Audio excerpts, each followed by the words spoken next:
thoughts on webinars and podcasts about giving them. So what do people think about? Do you do them? Have you done them? If you've done them, do you think they've been productive? Are they a good selling tool? And now I'll stop talking. Tristan has a comment. Common sense would tell us that there's obviously an innate value in doing this activity. I think, to me, the critical fail point of you can put a lot of effort and even be very successful. And success by that meaning adding value to the person who's hosting it and to the listeners, I guess would be a generic measurement of value. Really understanding that everyone you go on, you should have an idea of what you're pointing to at the end.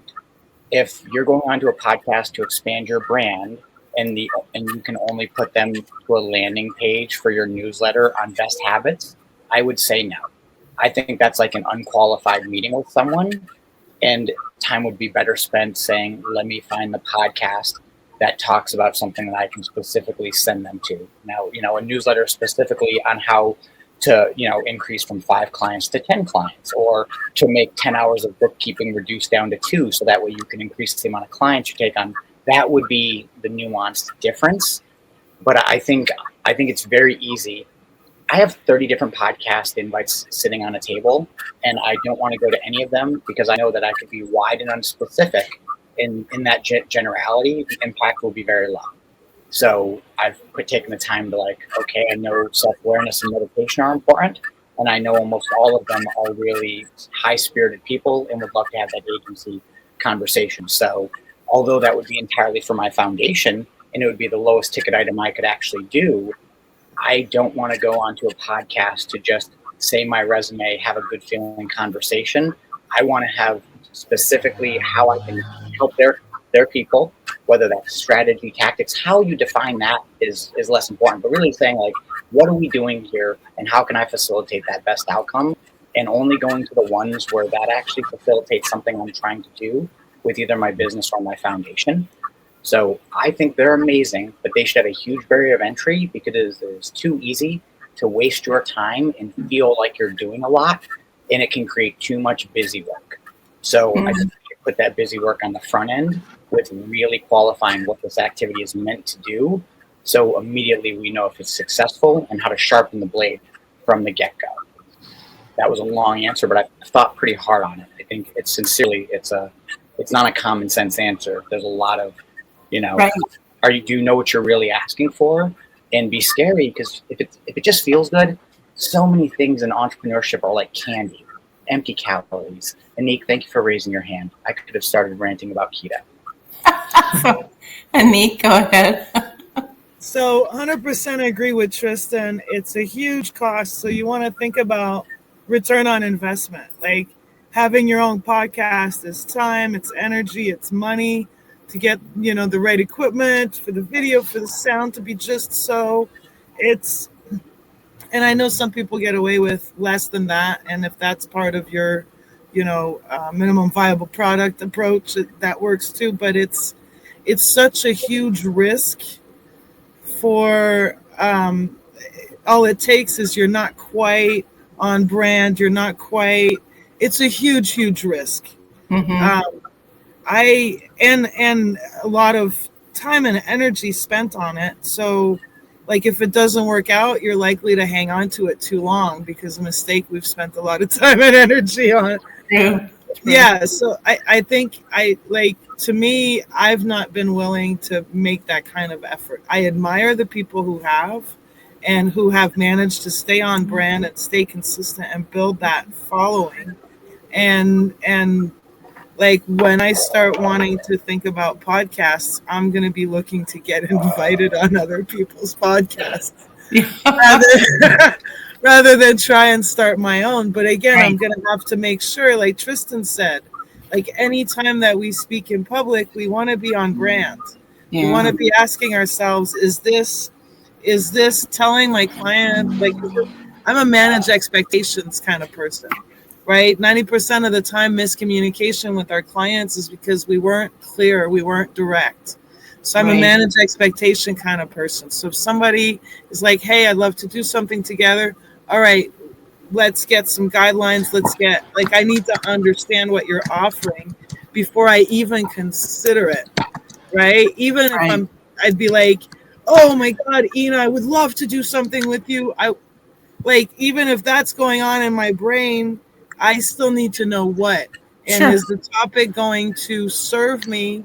Is it going to put my thoughts, my approach, in a way that supports my brand, in a way that makes me look, I don't know, like I'm, I'm not representing my brand right now, just phrasing. I think that's a really good point that both of you made about not being on brand, that you really have to pay attention to that. So, I've done a few webinars. I've done them mostly on Facebook, but I have done a few with people. And so then we try to have a topic.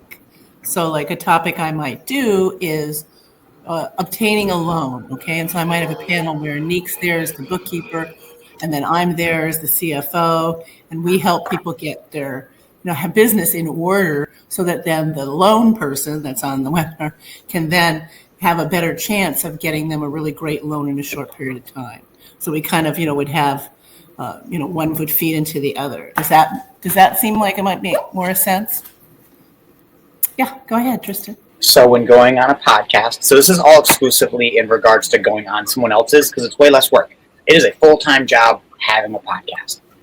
If when I'm going on a podcast, the decision matrix of why it's valuable or how come, depending on whatever sentiates better in yourself for questioning, is am I more likely to get customers from the listeners, or does this person have a lot of guests on their show that I want to connect with, whether it be as a client relation, whatever that connection is, whether it's a payment or it'll help your own network. More often than not, I feel that the likelihood of you getting a client from someone listening to a podcast for free advice is very low without a long-term follow-up that's really going to increase it. But what you can do is you can really try to make their guests absolutely love you with no expectation. When it comes to what's that value add, a simple PDF that gave all your information in a single snapshot, a 5-page email sequence that allows you to think of, there's several ways you can implement that for free to still get them in your list. But when you go on this podcast, I'm kind of building that list for like retarget marketing, or, I don't know why I'm doing it other than you would never not do it. It's just like a foundation. You capture email, but you're talking to that person with the goal of making this the best episode ever, in hopes that they'll connect you with certain people. Mm-hmm. I asked myself very first thing, is my landing page going to get me clients, or am I going to wow their customers because I want access to their network effectively? Like, what is the value that I'm actually looking for going there? And I think it totally changes even what you want to talk about, how you'd want to address it, how you'd want to convey that value. I think is immensely changed knowing that going in. And then I think the follow-up sequence is often like, any podcast I go on in hopes to add them so much value that I get asked their network, I have the ask in my head. I'm going to see if they're against connecting me with XYZ person for XYZ reason within 7 days of that recording happening, or there's like, otherwise, we're just talking and we're not doing. So like that is a very big association because I don't want to leave it to chance either. Because again, I think it's really easy to do a lot of podcasts and get a lot of random traffic that won't convert. And I think it's easier just to make money from wherever you can and then reinvest that into ads and get clients then. But going back, when thinking about the podcast, am I going to get clients from the customer, or am I going to get referral business, either B2C, B2B, directly from that person? Because again, they might have a bunch of customers that make no money, but they know a bunch of high net worth people in that industry. So it could still be a client that's at a high level because they run a podcast. They don't want to do the business, but they know you're great at it, and a guy calls them looking for someone who's good at it. There's many ways that you can see that they can give you pocket listings because they are a center of attention.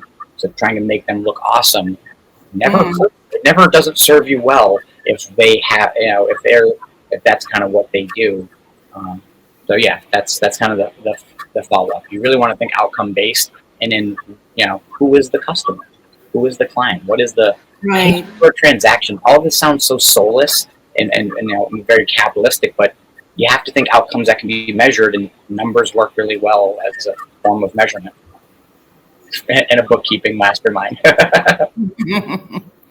No, that's true. Because I really never thought about it that way, but you really need to do research on the podcasts and the webinars and what they're talking about, who their audience is, because, we do want to know what are the customers that their base have, or what is it they're really wanting, need, or desire. Do they just, want to get chat, or do they really are looking for some help with something or a solution to something?